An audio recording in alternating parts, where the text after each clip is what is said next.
பதவியா? அதுக்குள்ளயா? இப்போதாம்மா தெரியுது அந்த கட்சியில இருந்து உன்னை ஏன் வரட்டி விட்டாங்கட்டு. அப்போ பதவிக்காக எத்தனை வருஷமா திரும்ப காத்துட்டு இருக்கான். 10 ரூபா பிரச்சனை இல்லை, என்னையவே பதவி விட்டு தூக்கிட்டாங்க. இந்த டைம்ல நீ ஏன்றது பதவி கேட்டுட்டு இருக்க. இருந்தாலும் நீ கொடுத்த காசுக்கு மேல நிறைய கூவிட்டு இருக்கிற.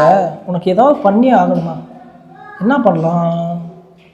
சரிம்மா, அப்பாட்ட சொல்லி உனக்கு என்ன எக்ஸாமிச்சர் பதவி வாங்கி கொடுக்கட்டா?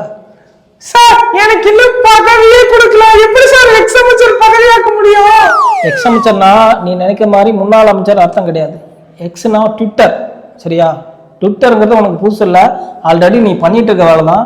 நீ என்ன பண்ற அப்படின்னா டெய்லியும் ஒரு 10ல இருந்து 12 ட்வீட் அவங்கள பத்தி தப்பு தப்பா போட்டுட்டு 12 ஒரு நாளைக்கு 36 ட்வீட் போடுங்க சார். 36? ஏமா ஒரு நாளைக்கே 24 மணி நேரம் தானம்மா. அழகா பண்றோமா சார்? கண்டென்ட்டா? உனக்கு தெரியாத கண்டென்ட்டாமா?